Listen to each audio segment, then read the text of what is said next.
The vaulted ceiling of Grand Central Terminal echoed with the thunder of 1,000 footsteps as Amanda Padilla gripped her single duffel bag like it contained her entire future. Because it did, her heart slammed against her ribs. Track 29, just across the main concourse, across that vast expanse of polished marble, 100 yards between her and the 647 to Boston, 100 yards to disappear. She'd emptied her savings account that morning. 3 years of tips from the gallery, gone in one withdrawal, enough for a ticket, 2 months' rent in a city where Michael Rice would never think to look, and maybe enough distance to finally breathe again. Then she saw him. Michael. Her blood froze in her veins. He was cutting through the crowd near the information booth like a predator who'd caught a scent. His jaw was set, that vein in his temple already pulsing, the same look he'd had when he found her new phone number, when he showed up at her friend's apartment, when he told her she'd never be free of him. Their eyes locked across the terminal floor. His face transformed into something between fury and possession. He started running. Amanda. His voice sliced through the ambient noise of rolling luggage and train announcements. Heads turned. Amanda, don't you fucking dare! Panic detonated in her chest. She couldn't get on that train. If Michael followed her to the platform, he'd force his way on, make a scene, figure out her destination. He always found a way. Last time she'd tried to leave, he'd threatened to call her landlord, claim she'd damaged the apartment. He had connections. His uncle worked for a city councilman. Michael knew how to make her life hell without ever raising his fist. Amanda's eyes swept the terminal frantically. Commuters rushing past, a family with strollers, an elderly woman with a cane, and then him. A man stood near the Oyster Bar entrance, his phone to his ear, his posture radiating absolute control. Tall, maybe 6'3", with dark hair swept back, and a face that looked like it had been carved from stone by someone who understood power. His suit was midnight blue, tailored so perfectly it might have been painted on, with a crisp white shirt open at the collar. Even from 40 feet away, he exuded the kind of authority that came from never asking permission for anything. He lowered his phone, and for a heartbeat, his eyes met hers. Dark, assessing, utterly unreadable. Amanda made a decision born of pure desperation. She ran straight toward him, her bag bouncing against her hip, her breath coming in short gasps. She had maybe 8 seconds before Michael reached her. The stranger's expression didn't change as she approached, but his body shifted almost imperceptibly, shoulders squaring, ready. "I'm so sorry," Amanda gasped as she reached him. Then her heel caught on the edge of the polished marble where it met the granite border, and the world tilted violently. She was falling. Her bag flew from her shoulder. Her arms windmilled uselessly. The floor rushed up to meet her face, and all she could think was that Michael would catch her first, would drag her away while she was sprawling and helpless on the ground. A hand closed around her wrist like an iron shackle. Another arm swept around her waist, solid as steel. And suddenly she wasn't falling anymore. She was caught, suspended, then pulled upright against a chest that felt like a wall of muscle beneath expensive fabric. Time stuttered. The stranger held her easily, effortlessly, as though she weighed nothing. One hand still gripped her wrist, the other splayed across her lower back, steadying her. Amanda found herself staring up into eyes so dark they were almost black, framed by thick lashes that would have looked delicate on anyone else. Up close, she could see a thin scar cutting through his left eyebrow, a small imperfection that somehow made him more dangerous, not less. "Steady," he said, his voice low and controlled, with an edge that made her think of a blade sliding from a sheath. "Please," Amanda whispered, her voice cracking. "Please, my ex, he won't let me leave.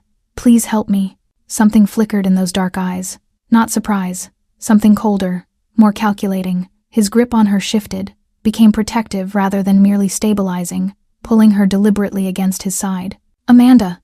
Michael's voice was right behind her now, ragged with exertion and rage. The stranger turned, keeping Amanda tucked against him. She felt the change in his body, every muscle coiling with controlled menace. It was like standing next to a caged panther that had just noticed prey. "There a problem?" The stranger's voice was quiet, conversational, somehow more threatening than if he'd shouted. Michael skidded to a halt, his face flushed, his hands clenched into fists. Up close, Amanda could see the rage burning in his eyes, the same look he'd had when he'd grabbed her phone and thrown it against the wall, when he'd shown up at her work and gotten her fired by telling her boss she was unstable, when he'd drained her credit cards and then offered to help her with the debt. "That's my girlfriend," Michael said, pointing at Amanda with a trembling finger. "She's confused. She needs to come with me." "I'm not your girlfriend," Amanda said, surprised by the steadiness in her own voice. "I left you 4 months ago." "Amanda, baby, don't do this here." Michael's tone shifted, became pleading, the voice he used when he wanted witnesses to think he was reasonable. You know you need me. You can't make it on your own. The lady seems pretty clear to me. The stranger's grip on Amanda tightened fractionally, a silent message thrumming through his touch. I've got you. Michael's face darkened to an ugly red. Who the hell are you? You don't know what you're getting into, pal. This is between me and her.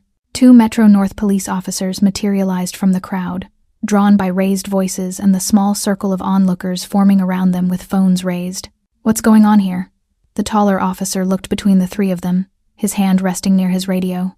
This man is harassing my companion, the stranger said before Michael could open his mouth. His voice carried an authority that made both officers straighten unconsciously.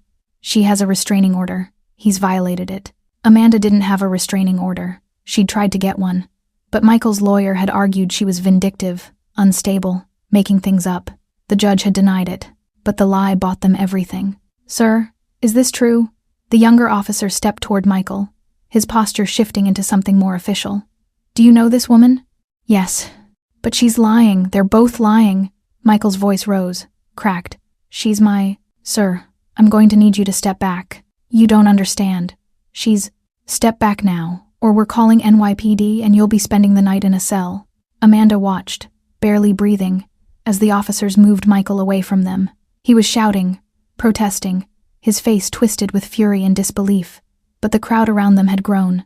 People were recording. The officers weren't taking chances with someone accused of violating a restraining order in front of dozens of witnesses. This isn't over.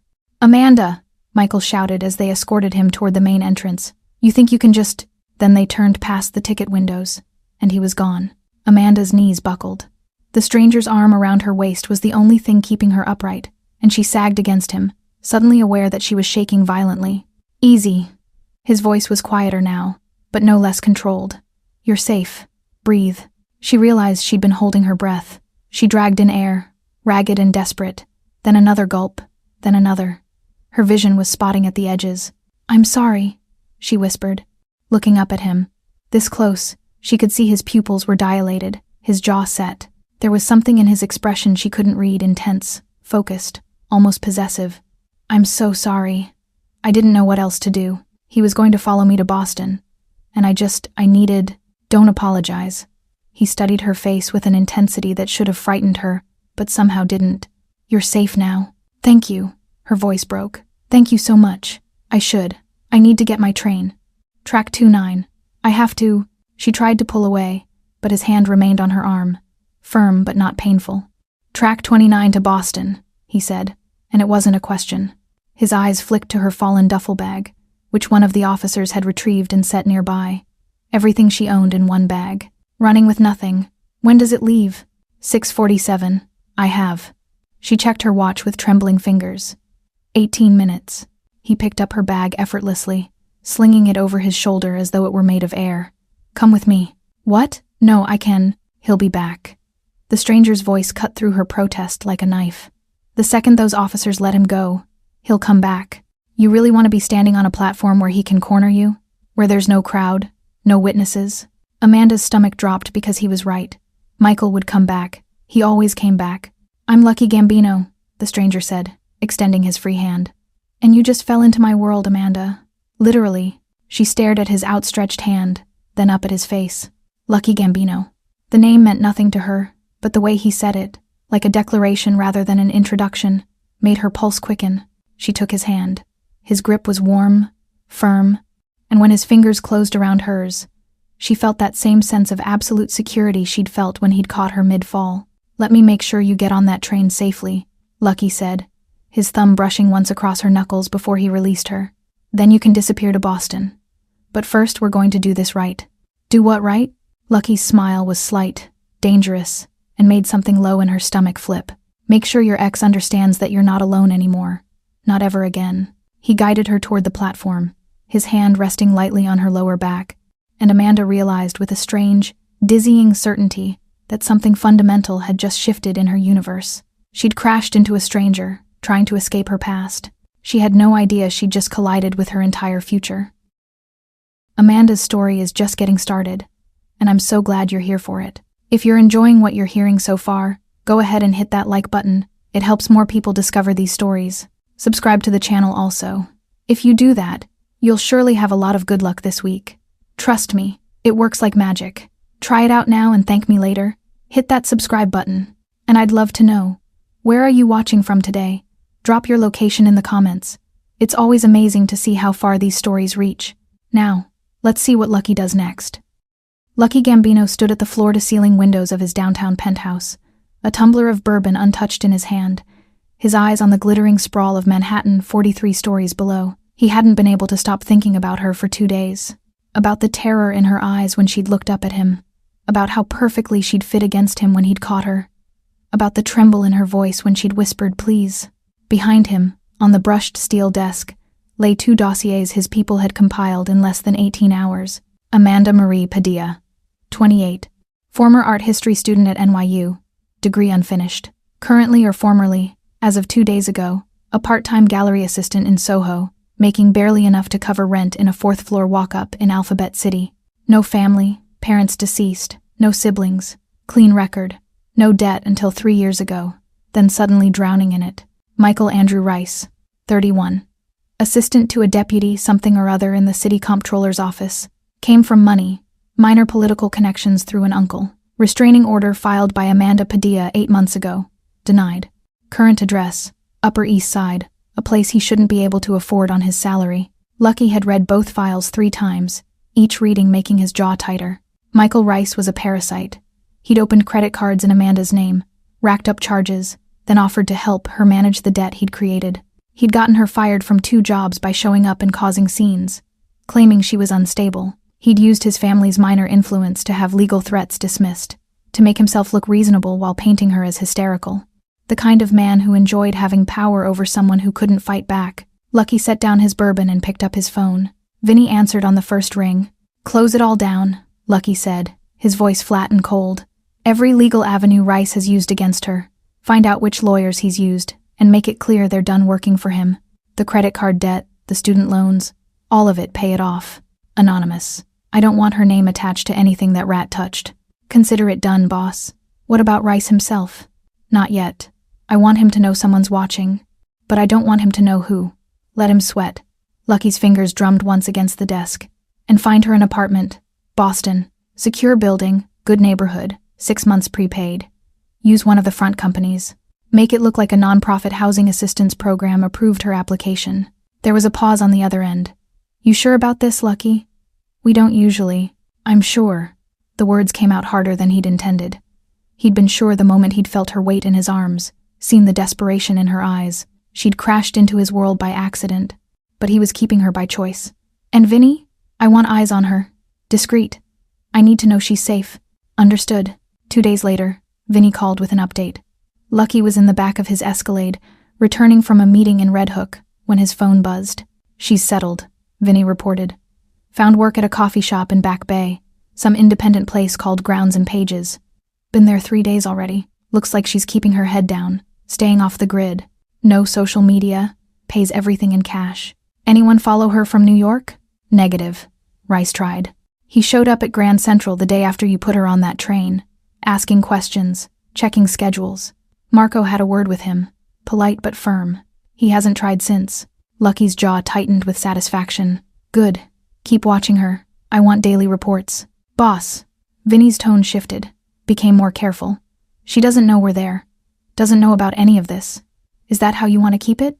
Lucky watched the city lights blur past his window, thinking about how Amanda had looked up at him in Grand Central, grateful and terrified and beautiful. Thinking about how she'd run to him instinctively, how her body had trusted him even when her mind probably told her not to. "For now," he said finally. "Let her think she made it on her own. She's earned that much." But even as he said it, Lucky knew the truth. Amanda Padilla wasn't free. She'd never be free again. She just didn't know yet that the man who'd caught her fall had decided she belonged to him, and Lucky Gambino always kept what was his. Amanda woke to sunlight streaming through unfamiliar windows, her heart already racing before her eyes fully opened. For 3 seconds, she couldn't remember where she was. Then it came back: Boston. The tiny studio apartment in Back Bay. The application she'd filled out at a coffee shop 2 days ago that had somehow, miraculously, gotten her this place within hours. She lay still, listening. No footsteps in the hallway. No Michael's voice. No pounding on the door. Just silence. She'd been in Boston for 5 days, and every morning started the same way, waking up, terrified, waiting for the other shoe to drop. But it never did. The apartment was small but clean. The building had a security door that actually worked, and her neighbors were quiet professionals who nodded politely and minded their own business. It felt almost too good to be true. Amanda made coffee in the secondhand pot she'd bought at a thrift store and opened her laptop, steeling herself for the daily ritual of checking her accounts. The debt. Always the debt. Michael's parting gift. The chains he'd wrapped around her even after she'd left $37,000 in student loans she couldn't remember taking out. Maxed credit cards with her name on them. A collection agency threatening to garnish wages she didn't have. She logged into her student loan portal first. The screen loaded. Amanda stared at it, certain she was reading it wrong. Balance, $0. Status, paid in full. Her hands started shaking. She refreshed the page. Same thing. She checked the payment history, a single transaction dated 3 days ago, the day after she'd arrived in Boston. Anonymous third-party payment. $32,000, gone. That's not possible, she whispered to the empty room. She opened her credit card accounts next, her stomach churning. Every single one showed 0 balance. Paid in full.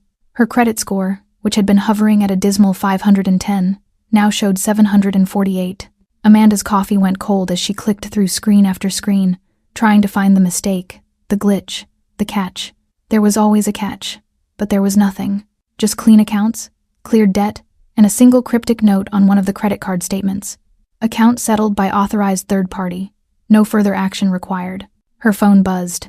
An email notification from the law firm Michael's uncle had retained, the one that had been threatening to sue her for damaged property from the apartment they'd shared. The email was brief.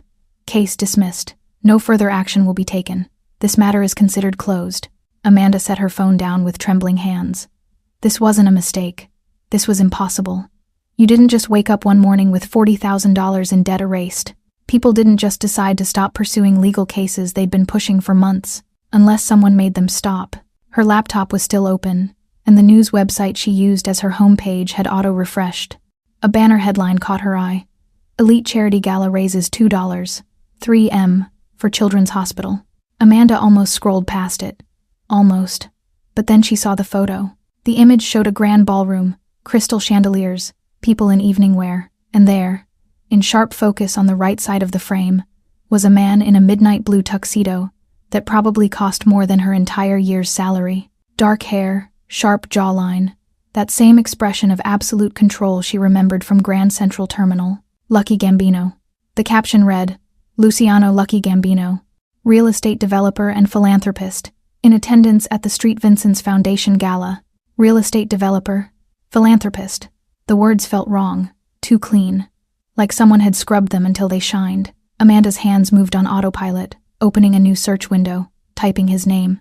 The results made her blood run cold. Lucky Gambino. Suspected ties to organized crime. Multiple investigations, no convictions. The Gambino family. She clicked on an article from the New York Times. 2 years old. The new face of old power. How Lucky Gambino rebuilt his family's empire. Amanda read in stunned silence about construction contracts, union influence, property acquisitions that seemed to happen just before city development plans were announced. Nothing proven. Everything suggested. A man who operated in the gray spaces between legal and illegal, who wielded power like a scalpel. The man who had caught her when she fell. The man who had looked at her with those dark, assessing eyes and said, "You're safe now." Amanda's apartment suddenly felt smaller, the walls pressing in. She thought about her erased debt, the dismissed legal threats, Michael's sudden disappearance from her life. She thought about how quickly she'd gotten this apartment, how the application had been approved in hours when the landlord had told her it usually took days. Someone had made all of that happen. Someone with the kind of power that erased problems with a phone call. She stared at Lucky Gambino's photograph on her screen, at the slight smile that didn't reach his eyes, at the way he stood like he owned every room he entered. "What did I do?" Amanda whispered. But she already knew the answer. She'd run straight into the arms of a man who didn't just protect people, he claimed them. Michael Rice stared at his laptop screen in his Upper East Side apartment, his jaw clenched so tight his teeth ached. The email from Hastings and Meyer, his uncle's law firm, the one that had never lost a case for the family, was brief and infuriating. "We regret to inform you that we can no longer represent you in any matters involving Miss Amanda Padilla. Please seek alternative counsel. This decision is final." Final. like he was some nobody they could just dismiss. He'd called them 3 times. The receptionist had been polite but firm. Mr. Hastings was unavailable. Mr. Meyer was unavailable. And no, they couldn't schedule a callback. When Michael mentioned his uncle's name, there was a long pause before she said, "I'm sorry, Mr. Rice. Those instructions came from the senior partners directly." Michael threw his phone across the room. It hit the wall and clattered to the hardwood floor. Someone had gotten to them. Someone with enough weight to make a firm that had worked with his family for 20 years drop him like he was radioactive. And it wasn't just the lawyers. The collection agency he'd sicked on Amanda had stopped returning his calls. The credit card companies where he'd been monitoring her accounts, suddenly he couldn't access them anymore. Passwords changed. Accounts flagged for unauthorized access. And worst of all, Amanda's debt, the beautiful, crushing debt he'd spent 3 years building, the leverage that kept her desperate and dependent, was gone. Paid off. Every cent of it. Michael paced his apartment, fury burning through his veins like acid. Someone had swept in and erased everything he'd built. Someone with money, with connections, with the kind of power that made people obey without question. She was sleeping with someone. Had to be. That's how women like Amanda survived. They found some rich idiot to manipulate, spread their legs, and suddenly all their problems disappeared. The thought made him want to put his fist through the wall. He'd owned her. She was supposed to come crawling back, broken and grateful. Instead, she'd found herself a sugar daddy with deep pockets, and now she thought she was free. Michael picked up his phone from where it had fallen, ignoring the new crack spreading across the screen. He scrolled through his contacts until he found the name he needed. Danny Reeves, a guy he'd known from college, who'd gone into private investigation. The kind who didn't ask too many questions about methods. The call lasted 3 minutes. It cost Michael $500. 2 days later, Danny sent him an address. Not exact, but close. Back Bay, Boston. A general neighborhood, a few likely buildings based on utility activation, and some financial red flags Danny had spotted. Michael bought a bus ticket that night. He spotted her on the 3rd day of watching the neighborhood. Pure luck, he'd been sitting on a bench near the Boston Public Garden, nursing his 3rd coffee, when he saw her walking toward him on the path. Different hair, shorter now, and she was wearing clothes he didn't recognize, but he'd know that walk anywhere. The way she held herself, like she was trying to disappear into her own skin. His pulse quickened. There she was. Finally. Michael stood, his hands already clenching into fists. He started toward her across the grass, planning exactly what he'd say. How he'd make her understand that she couldn't just run from him, that she belonged to him, and whatever rich bastard she'd conned into helping, her couldn't change that. Amanda was 30 feet away, earbuds in, completely oblivious. 20 feet. Michael opened his mouth to call her name. A black SUV with tinted windows rolled smoothly between them, stopping on the pedestrian path in a way that was technically illegal but somehow deliberate. The driver's side window was down, and Michael caught a glimpse of a man in a dark suit, sunglasses covering his eyes, watching him with the kind of stillness that made Michael's survival instincts scream. Michael stopped walking. The SUV didn't move. Its engine idled quietly. On the other side of the vehicle, Amanda kept walking, completely unaware. She disappeared around a corner, heading toward Newbury Street, and still the SUV didn't move. The driver never looked away from Michael. "What the hell is your problem?" Michael shouted, but his voice came out weaker than he intended. The driver said nothing, just watched, waited. Michael's hands were shaking now, but not with rage anymore. With something colder. The SUV stayed there for another full minute, blocking the path, making it crystal clear that Michael wasn't going to follow her, making it clear that someone was watching. When it finally rolled away, smooth and unhurried, Michael stood frozen on the grass. His phone buzzed in his pocket, probably Danny, asking for another payment for more information. Michael didn't answer it. He stared at the corner where Amanda had disappeared, and for the first time since she'd left him, he felt something other than rage. He felt afraid. Amanda's shift at Grounds and Pages ran late, a burst pipe in the bathroom keeping her and the manager there until nearly 10 o'clock, mopping up water and salvaging inventory. By the time she locked up and started the 8-block walk to her apartment, the streets were darker than usual, half the streetlights out in this section of Back Bay. She kept her keys between her fingers the way her mother had taught her, her other hand gripping her phone. The sidewalk was empty except for her footsteps echoing off the brick buildings. She was 3 blocks from home when she heard the second set of footsteps behind her. Amanda's heart kicked into overdrive. She walked faster. The footsteps matched her pace. "Amanda!" She froze. That voice. No, it couldn't be. Michael stepped out from the recessed doorway of a closed bookstore, materializing from shadow like something out of a nightmare. His face was haggard, his eyes wild, and there was something manic in his expression that made her blood run cold. "How did you—" Amanda's voice came out as a whisper. "Who is he?" Michael's words were sharp, almost frantic. He moved closer, and Amanda backed up against a parked car. "Who the hell did you con into paying your debts? Some Wall Street asshole? Some married banker you're screwing?" "Michael, you need to leave." Amanda's hand tightened on her phone. "I'm calling the police." "Like hell you are." Michael lunged forward and grabbed her arm, his fingers digging into her flesh hard enough to bruise. The same grip, the same spot he'd grabbed 100 times before. "You think you can just disappear? Make a fool out of me? I own you, Amanda. Whatever he's paying you, it doesn't matter. You're mine." "Let go of me." Amanda tried to pull away, but his grip only tightened. "Not until you tell me who." "Take your hand off her." The voice came from behind Michael, low and dead calm, and it made the hair on Amanda's neck stand up. Michael spun around, his hand still locked on her arm. A man stood 5 feet away, broad-shouldered, maybe 50, with silver threading through his dark hair and a face that looked like it had seen things that would make most men flinch. He wore a black suit and moved with the kind of controlled precision that came from years of knowing exactly how dangerous he was. He hadn't been there 30 seconds ago. He'd simply appeared, like smoke. "Who the fuck are you?" Michael demanded, but Amanda heard the tremor underneath the bravado. The man didn't answer. He just looked at Michael's hand on Amanda's arm, then slowly, deliberately, reached inside his jacket. He didn't pull anything out. Didn't have to. The gesture was enough. Michael's face went white. His grip on Amanda loosened, fingers falling away like he'd been burned. "This is none of your business," Michael said, but he was already backing up. "This is between me and—" The man took one step forward. Just one. Michael's words died in his throat. "You're gonna walk away now," the man said quietly. His voice had the texture of gravel, utterly devoid of emotion. "You're gonna get on a bus back to New York, and you're never gonna come near her again. Because if you do, if I even hear you thought about her, you won't see me coming. You understand?" Michael's eyes darted between the man and Amanda. He opened his mouth, closed it, then turned and ran. Actually ran, his footsteps echoing off the pavement as he disappeared around the corner. The silence that followed felt deafening. Amanda's legs were shaking. She leaned back against the car, trying to breathe, trying to process what had just happened. The man turned to face her, and his expression softened almost imperceptibly. "You okay, miss? Who are you?" Amanda managed. "Name's Vinny." He reached into his jacket slowly, showing her it was safe, and pulled out a cream-colored business card. Nothing on it except a phone number, embossed in black. He held it out to her. "You need anything, you call this number. Only this number. Understand?"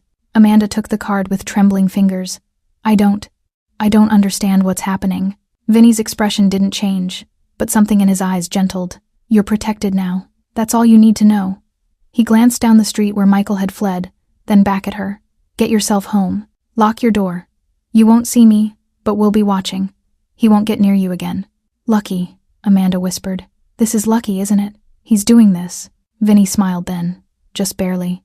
"Call the number when you're ready, Miss Padilla. He's been waiting." Then he turned and walked into the shadows between 2 buildings, and just like that, he was gone. Amanda stood alone on the dark street, clutching the card like a lifeline, and realized with perfect, terrifying clarity that she'd never been alone at all. Amanda stared at the card for 2 days. It sat on her kitchen counter, cream-colored and innocent, while she made coffee, while she got ready for work, while she lay awake at night thinking about Michael's face when Vinny had appeared from nowhere, thinking about $40,000 in debt that had vanished overnight, thinking about a man in a midnight blue suit who'd caught her when she fell. On the 3rd day, she called. He answered on the first ring. "Amanda." Not a question. He'd been waiting. "I want to know what's happening," she said, her voice steadier than she felt. "I want answers. Give me your address." Lucky's voice was exactly as she remembered it, low, controlled, commanding. "I'll be there in 20 minutes. He was there in 15. Amanda heard the knock and looked through the peephole, her heart hammering. Lucky Gambino stood in her dingy hallway, looking like he'd walked out of a boardroom and into the wrong zip code. Charcoal suit, black shirt, no tie. He held a leather portfolio under one arm and somehow managed to make the flickering fluorescent light above him look intentional, like mood lighting. She opened the door. Lucky's eyes swept over her, quick and assessing, then moved past her into the apartment. All 400 square feet of it, May I come in? Amanda stepped back. What else could she do? He moved past her, and suddenly her small space felt microscopic. He didn't sit, just stood in the center of her living area, kitchen, bedroom, and everything else all in one, and somehow owned it. You paid my debts, Amanda said, closing the door. Her hand stayed on the knob. You made Michael's lawyers drop him. You put me in this apartment. Why? Because he wasn't worth the trouble of existing in your life anymore. Lucky set the portfolio on her counter, his movements precise. And because the moment you fell into my arms at Grand Central, you became mine to protect. I'm not yours. The words came out sharper than intended. I don't even know you. You know enough. Lucky turned to face her fully, and the intensity in his dark eyes made her breath catch. You know I erased $40,000 in debt with a phone call. You know I made a law firm that's never backed down from anything walk away. You know I had a man watching you last night who made your ex run like a scared rat. He took one step toward her. You know I could do a lot worse than protect you, Amanda. But I chose protection, because you want something from me. I want you. The words were simple, absolute, not for a night, not for a transaction. I want you in my world, under my protection, by my side. You crashed into my life running from a coward who tried to cage you. I'm offering you something different. A different cage. Amanda crossed her arms, even as her pulse raced. You're not offering me freedom, Mr. Gambino. You're offering me a prettier prison. Lucky's expression shifted, something like respect flickering in his eyes. Smart, but wrong. He moved to her window, looking out at the street below. Michael tried to break you down until you needed him. Every debt, every threat, every time he showed up at your work he was making you smaller. That's not what I do. Then what do? He turned back to her, and the weight of his attention was almost physical. I make sure no one touches what's mine. I make sure you can walk down any street in any city and know you're untouchable. I make sure you never have to run again. Never have to look over your shoulder. Never have to wonder if you can afford to eat or pay rent or survive. His voice dropped lower. You fell into my world, Amanda. And I'm not letting you fall again. Now you're going to stay. And if I don't want to, then you call me. Lucky pulled a phone from his jacket pocket, small, black, expensive. He set it on the counter next to the portfolio. You tell me you want out. I'll give you money, a new identity if you need it. Set you up anywhere in the world you want to go. And I'll never contact you again. Amanda stared at the phone. You'd really do that? I don't force, Amanda. I claim. There's a difference. Lucky moved toward the door, then paused. Michael forced. I'm giving you a choice. But know this if you stay. If you accept my protection, you're choosing me. All of me. What I am, what I do, the danger that comes with my world. You need to decide if you can live with that. He opened the door and was halfway into the hallway when Amanda found her voice. What's in the portfolio? Lucky glanced back, a slight smile touching his lips. Everything you need to know about who I really am. Read it, then decide. He left. 10 minutes later, a deliveryman knocked with an enormous bouquet of white roses and lilies, so massive it barely fit through her door. Amanda stood in her apartment surrounded by flowers that probably cost more than her monthly rent, staring at the phone Lucky had left behind. She picked it up. Only one number programmed in. Her thumb hovered over the call button. She pressed it. He answered before it even rang. You called? I'm reading the portfolio, Amanda said quietly. Good. She could hear the satisfaction in his voice. Take your time. I'll be waiting. He hung up, and Amanda realized she was smiling despite everything, despite the fear and confusion and the absolute insanity of her situation. She'd called. And somehow, that felt like the first real choice she'd made in years. Silas Vano stood in the shadows of his Brighton Beach social club, watching the security footage on his phone for the third time. Lucky Gambino, entering a brownstone apartment building in Back Bay. Lucky Gambino, leaving 2 hours later with a look on his face Silas had never seen before, something almost soft. And then, the next day, Lucky's men posted outside the same building, watching, protecting. Who is she? Silas asked. His lieutenant, Dimitri, pulled up another clip. A young woman with dark hair, leaving for work, coming home. Nothing special. Nobody important. Amanda Padilla, nobody. Works at a coffee shop. Lucky's had eyes on her for 2 weeks. Lucky Gambino doesn't waste resources on nobodies. Silas zoomed in on the woman's face. Pretty, but not beautiful. Scared, but trying not to show it. The kind of woman who made men want to protect her. He's exposed himself. For her, Dimitri caught on fast. You think she's leverage? I think she's his weakness. Silas smiled slowly. and Lucky hasn't had a weakness in 10 years. The restaurant Lucky chose was intimate and expensive, the kind of place where tables were far enough apart that conversations stayed private. Amanda arrived wearing the only dress she owned that felt appropriate, a simple black sheath she'd bought for gallery openings back when she still had a future in art. Lucky stood when she entered, and every eye in the room tracked him doing it. He pulled out her chair himself. "You look beautiful." I read the portfolio. Amanda sat, her hands folded in her lap. All of it. The newspaper articles, the federal investigations, the families you've absorbed, the territories you control, the people who've disappeared when they got in your way. And yet you came. Lucky signaled the waiter, who materialized instantly. "Wine? I came because you told me the truth." Amanda met his eyes across the table. "Michael lied about everything. You've been honest about exactly how dangerous you are. That counts for something. Does it?" Lucky's expression was unreadable. "Even knowing what I've done? What I'm capable of? I don't know what you've done. I know what articles suspect you've done. There's a difference." Amanda accepted the wine glass the waiter poured. "What I do know is that you've never hurt me, never threatened me, never made me feel like I was your property even though you keep saying I'm yours." "Because you are." Lucky leaned forward slightly. "But I'm yours too, Amanda. That's what you don't understand yet. The moment I caught you, we both fell." The words hung between them, dangerous and intoxicating. Amanda felt her face flush. "Your world is violence. The portfolio made that clear. If I stay, if I choose this, I'm choosing to live in that violence." "Yes." Lucky didn't soften it. "My enemies will see you as a target. You'll need protection everywhere you go. You'll need to trust me completely. Trust my people. Trust that I can keep you safe. It's not freedom, Amanda. It's a different kind of life. But it's one where you'll never be afraid of men like Michael again." Amanda opened her mouth to respond, but Lucky's phone buzzed on the table. He glanced at it, and something in his expression shifted. Went cold. "We need to leave." Lucky was already standing, throwing cash on the table. "Now." "What's wrong?" "Vinny just reported movement outside your building. People who shouldn't be there." Lucky's hand found the small of her back, guiding her toward the exit. "We're going to my car. Stay close to me." They made it halfway down the block before Amanda heard the screech of tires. A black van jumped the curb directly in front of them. The side door flew open, and 3 men poured out, moving with military precision. Lucky shoved Amanda behind him, his hand going inside his jacket, but there were too many of them and they were too close. One man grabbed Amanda's arm, while another leveled a gun at Lucky's head. "Don't move, Gambino, or we put a bullet in you right here." "Let her go."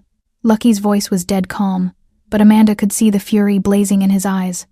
"Let her go and I won't kill every single one of you. Mr. Vano sends his regards." The man holding Amanda started dragging her toward the van. She fought, kicking, clawing, but his grip was iron. "He wants to discuss terms. She's the guarantee you'll listen." "Lucky!" Amanda screamed as they hauled her into the van.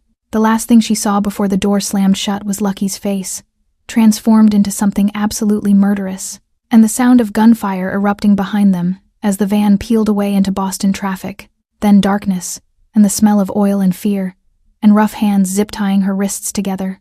A voice in the darkness. "Quiet, girl. You're just insurance. Lucky plays nice, you go home. He doesn't." The voice paused. "Well, let's hope he plays nice." Amanda's heart hammered against her ribs as the van took another sharp turn, and she realized with perfect, terrible clarity that she'd just learned exactly what it meant to be claimed by Lucky Gambino. The van had been moving for maybe 20 minutes when Amanda heard the sharp crack of gunfire, close enough to make the driver swear and swerve hard. Then the screech of metal on metal, the van lurching sideways, and suddenly they were stopped. "Go, go, go!" someone shouted from the front. The side door flew open and Amanda saw chaos.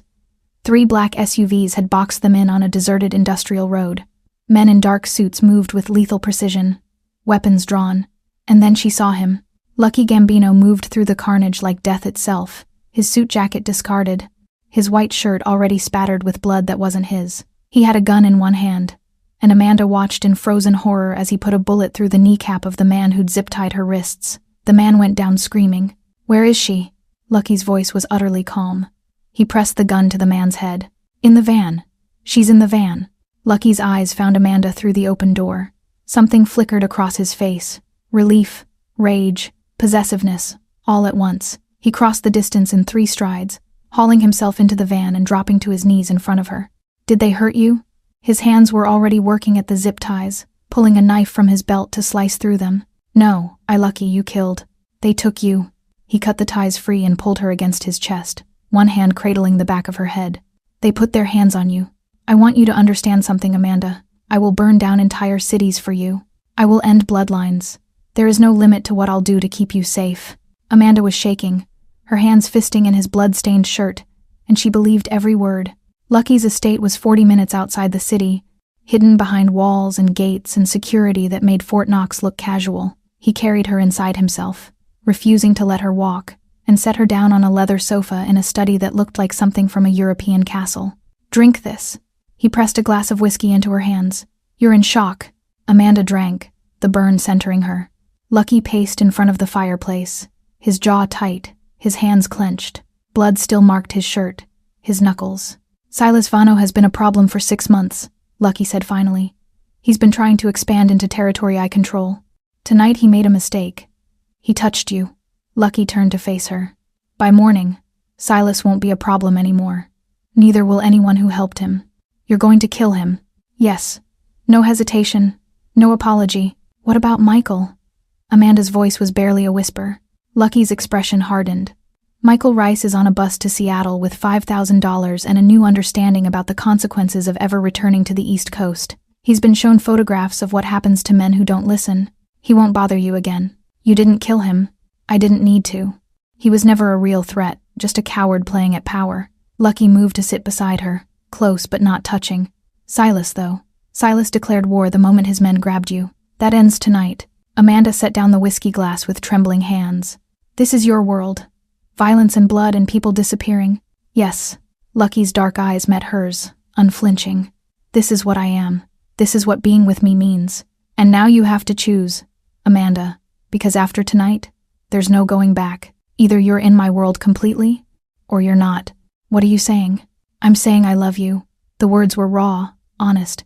"I fell for you the second I caught you at Grand Central. Every day since then, I've been trying to protect you, keep you safe, give you the freedom to choose. But now you've seen what I do, who I am when someone threatens what's mine." He took her hand, his grip gentle despite the violence still humming in his frame. "So I'm giving you 2 choices." Amanda's breath caught. "First choice, I will give you a new identity, a new name, a new life anywhere in the world you want. $2 million in an account only you can access. You disappear. You're free. I'll have my people watch you from a distance for a while, make sure you're safe, and then you'll never see me again. And the second choice?" Lucky's thumb brushed across her knuckles. "You stay. You stand with me. Not as my possession, not as something I own, but as my partner, my equal, the person I protect above everything else in this world, including my own life. You come into my world fully the danger, the violence, all of it, but you do it knowing I will never let anything touch you again." "That's not really a choice," Amanda whispered. "You're asking me to choose between losing you and accepting a life of constant danger. I'm asking you to choose between safety and me." Lucky leaned closer, his forehead nearly touching hers. "Because with me, you'll never be completely safe, but you'll never be alone, either. You'll never wonder if someone's going to protect you, because I will, always, with everything I have." Amanda closed her eyes, feeling the weight of the decision pressing down on her. She thought about Michael, about running, about the fear that had controlled her life for years. She thought about Lucky catching her mid-fall, about Vinny appearing from shadows, about a man who'd erased her debts and asked for nothing but her choice. She opened her eyes. "Catch me, Lucky," she said quietly. "I'm choosing you." Lucky's hand came up to cup her face, his thumb tracing the line of her jaw. "You're sure? Once you say yes, Amanda, that's it. You're mine, and I'm yours. There's no going back." "I don't want to go back." Amanda leaned into his touch, and for the first time in years, the fear that had lived in her chest like a constant weight simply dissolved. "Michael tried to cage me by making me weak. You're offering me a partnership. That's the difference." Lucky kissed her then, slow and claiming, and Amanda felt the last of her resistance melt away. When he pulled back, his eyes were blazing with something fierce and possessive and almost reverent. "No one touches you," he said against her lips. "No one threatens you. No one even looks at you wrong. You understand? You're under my protection now. And that means something in my world." "Show me," Amanda said. "Show me your world." 3 weeks later, Amanda stood in front of the full-length mirror in Lucky's penthouse, barely recognizing herself. The woman staring back wore a floor-length gown in deep emerald silk that clung to every curve before pooling at her feet. Diamonds glittered at her throat and ears, real diamonds. Lucky had told her, a gift from his grandmother's collection. Her hair was swept up in an elegant twist, her makeup subtle but flawless. She looked like someone who belonged in Lucky's world. The realization didn't frighten her anymore. "You're breathtaking." Lucky appeared behind her in the mirror, devastating in a black tuxedo that made him look like he'd stepped out of some dangerous dream. He fastened a bracelet around her wrist, more diamonds, catching the light like ice. "Ready? To meet every major crime family on the East Coast, and half the legitimate business world?" Amanda turned to face him. "Not even a little." "Good. Fear keeps you sharp." Lucky offered his arm. "But they should fear you more. You're mine, Amanda. That makes you untouchable." The Metropolitan Club was old money and older power, all marble columns and crystal chandeliers, and the kind of wealth that didn't need to announce itself. Lucky guided Amanda through the crowd with his hand possessively at the small of her back, and she felt every eye in the room track their movement. She recognized some of the faces from the news. A real estate mogul, a state senator, a shipping company CEO rumored to have cartel connections, and scattered throughout, men in expensive suits who carried themselves with the same lethal calm as Vinnie Lucky's world, hiding in plain sight among the legitimate one. Lucky Gambino. A silver-haired man approached, his smile not quite reaching his eyes. "I heard Silas had some trouble a few weeks back. Tragic business. Very tragic." Lucky's voice was pleasant, but Amanda felt the steel underneath. "This is Amanda Padilla, my partner." The man's eyes sharpened, reassessing her. Partner. Not girlfriend, not companion. Partner. The word carried weight in this room. A declaration of status and protection. "A pleasure, Miss Padilla. I'm Robert Chen." "Mr. Chen." Amanda extended her hand, channeling every ounce of confidence she'd learned watching Lucky. Chen kissed it formally, his grip respectful, the pattern repeated throughout the evening.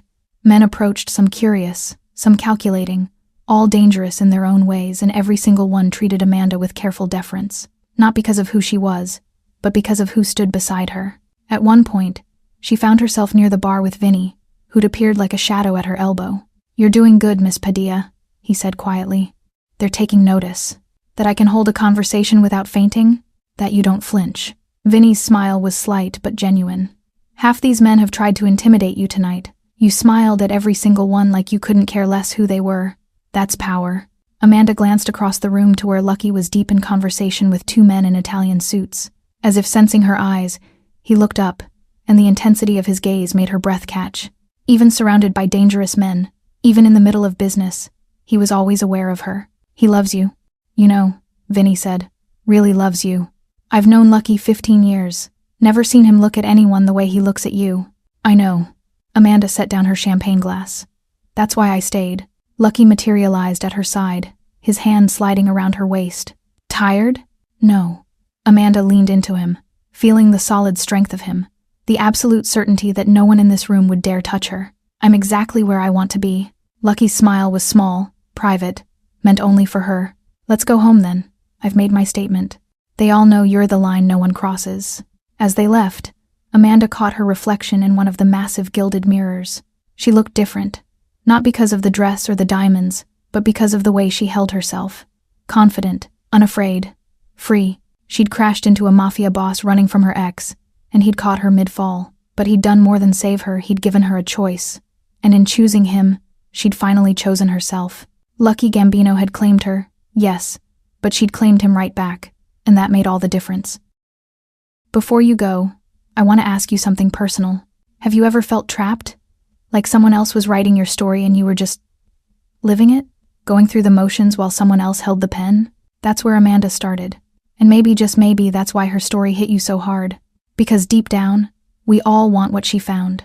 Not a savior, not someone to fix us, but someone who gives us the space to fix ourselves. Someone who sees our strength when we can't see it yet. If this story made you feel something real, hope, fear, catharsis, relief, then you deserve more of that. You deserve stories that see you, that understand you, that remind you that you're not alone in wanting more. That's why I'm asking you to subscribe. Not just for me, but for you. Because when you subscribe, you're telling yourself, I deserve stories that matter. I deserve narratives that treat me with intelligence and emotion. You're choosing yourself, just like Amanda did. And if you're ready for that next story, it's right there on your screen. Another choice, another journey, another chance to feel something powerful. Click subscribe, then keep watching. Your next favorite story is one click away. Thank you for being here. Thank you for feeling with me. Now let's keep going together.